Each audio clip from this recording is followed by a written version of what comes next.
Corona ಹಿನ್ನೆಲೆಯಲ್ಲಿ ಮಕ್ಕಳ ಮೇಲೆ ವಿಶೇಷ ನಿಗಾವನ್ನ ಇಡಲಾಗುತ್ತೆ. ಪೋಷಕರಿಗೆ ಆರೋಗ್ಯ ಇಲಾಖೆಯಿಂದ ಒಂದು ಸಲಹೆ ಕೂಡ ಕೊಡಲಾಗಿದೆ. ಕೊರೋನಾದಿಂದ ಮಕ್ಕಳನ್ನ ರಕ್ಷಿಸಿಕೊಳ್ಳೋದು ಹೇಗೆ ಅಂತ ಸರ್ಕಾರ ಕ್ರಮವನ್ನ ವಹಿಸ್ತಾ ಇದೆ. ಶಾಲಾ ಮಕ್ಕಳ ಮೇಲೆ ತೀವ್ರ ನಿಗಾ ಇಡುವಂಥದ್ದು.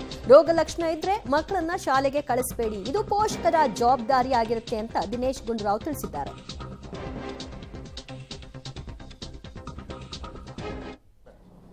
ಆಮೇಲೆ ಗೈಡ್ಲೈನ್ಸ್ ಎಲ್ಲ ಇವತ್ತೆಲ್ಲ ಫ್ರೆಶ್ ಆಗಿ ಎಲ್ಲ ಇಶ್ಯೂ ಮಾಡ್ತಾರೆ. ಆ ಇಶ್ಯೂ ಮಾಡಿಕೊಂಡು ನಿಮಗೆ ಎಲ್ಲವನ್ನು ಕೂಡ ಹೇಳ್ತೀವಿ. ಆದರೆ ಒಟ್ಟಾರೆ ನಾವು ಜನರಿಗೆ ಹೇಳ್ತಾ ಇರೋದು ಇಷ್ಟೇ, ಇವತ್ತು ಇದುವರೆಗೂ ನಮ್ಗೆ ಬಂದಿರುವಂಥ ಮಾಹಿತಿ ಪ್ರಕಾರ ಯಾವುದೇ ರೀತಿಯ ಆತಂಕ ಪಡ್ಕೊಂಡು ಭಯ ಪಡ್ಕೊಂಡು ಇರಬೇಕಾಗಿಲ್ಲ. ಎಲ್ಲರೂ ಹೇಳ್ತಾ ಇರೋದು ಈ JN.1 ಇದರಿಂದ ಹೈ ರಿಸ್ಕ್ ಇಲ್ಲ ಅಂತ ಹೇಳ್ತಾ ಇದ್ದಾರೆ. ಮತ್ತಷ್ಟು ಮಾಹಿತಿ ಪಡೆಯೋಣ ನಮ್ಮ ಪ್ರತಿನಿಧಿ ಲೋಕೇಶ್ರಿಂದ. ಲೋಕೇಶ್, ಈಗ ಶಾಲೆಯ ಮಕ್ಕಳ ವಿಚಾರದಲ್ಲಿ ಯಾವ ರೀತಿಯಾದಂತಹ ಕ್ರಮವನ್ನು ವಹಿಸಬೇಕು? ಪೋಷಕರ ಜವಾಬ್ದಾರಿಗೆ ಬಿಟ್ಟಿದ್ದಾರಾ ಅಥವಾ ಶಾಲಾ ಆಡಳಿತ ಮಂಡಳಿಯವರದ್ದು ಕೂಡ ಒಂದಷ್ಟು ಜವಾಬ್ದಾರಿಗಳಿದೆಯಾ ಇದರಲ್ಲಿ? ಈಗ ಪೋಷಕರು ಹೆಚ್ಚು ಜವಾಬ್ದಾರಿಯನ್ನು ವಹಿಸಬೇಕಾಗುತ್ತೆ. ಜೊತೆಗೆ ಶಾಲಾ ಆಡಳಿತ ಮಂಡಳಿಯವರು ಕೂಡ ಮುನ್ನೆಚ್ಚರಿಕಾ ಕ್ರಮವನ್ನು ತೆಗೆದುಕೊಳ್ಬೇಕಾಗುತ್ತೆ. ಈ ಅಲೆಯಲ್ಲಿ ಅಂದರೆ ಈ ಒಂದು ಕೋವಿಡ್ ಕೇಸ್ ಏರಿಕೆ ಆಗುವಂಥ ಸಂದರ್ಭದಲ್ಲಿ ಶಾಲಾ ಮಕ್ಕಳಿಗೆ ಪಾಸಿಟಿವ್ ಆಗುವಂಥ ಸಾಧ್ಯತೆ ಇದೆ.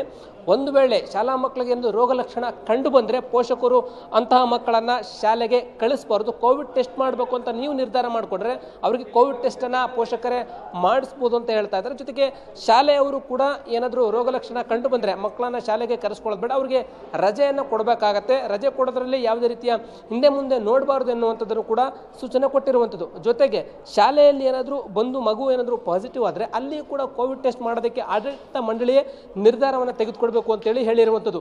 ಇಲ್ಲಿ ಆಡಳಿತ ಮಂಡಳಿ ಮತ್ತು ಪೋಷಕರು ಇಬ್ಬರ ಜವಾಬ್ದಾರಿ ಕೂಡ ಆಗಿರುತ್ತದೆ. ಈ ಒಂದು ಮುನ್ನೆಚ್ಚರಿಕಾ ಕ್ರಮ ತೆಗೆದುಕೊಳ್ಳುವ ವಿಚಾರದಲ್ಲಿ ಅವರೇ ನಿರ್ಧಾರವನ್ನು ಕೈಗೊಳ್ಳಬೇಕು ಅಂತೇಳಿ ಸಚಿವರು ಸೂಚನೆ ಕೊಟ್ಟಿರುವಂಥದ್ದು. ಈ ವಿಚಾರವಾಗಿ ಕೂಡ ನಾವು ಶಿಕ್ಷಣ ಇಲಾಖೆಗೆ ಒಂದು ಮನವಿಯನ್ನು ಮಾಡ್ತೀವಿ. ಜೊತೆಗೆ ಒಂದಿಷ್ಟು ಮಾರ್ಗಸೂಚಿಯನ್ನು ಬಿಡುಗಡೆ ಮಾಡ್ತೀವಿ. ಮಾರ್ಗಸೂಚಿಯಲ್ಲಿ ಶಾಲಾ ಮಕ್ಕಳು ಮತ್ತು ಶಾಲೆಯಲ್ಲಿ ಆಗ್ತಕ್ಕಂಥ ಕೋವಿಡ್ ಪಾಸಿಟಿವ್ಗಳನ್ನು ತಡೆಗಟ್ಟುವ ವಿಚಾರವಾಗಿ ಮಾರ್ಗಸೂಚಿ ಬಿಡುಗಡೆ ಮಾಡ್ತೀವಿ ಅನ್ನುವಂಥದ್ದನ್ನು ಹೇಳಿರುವುದು.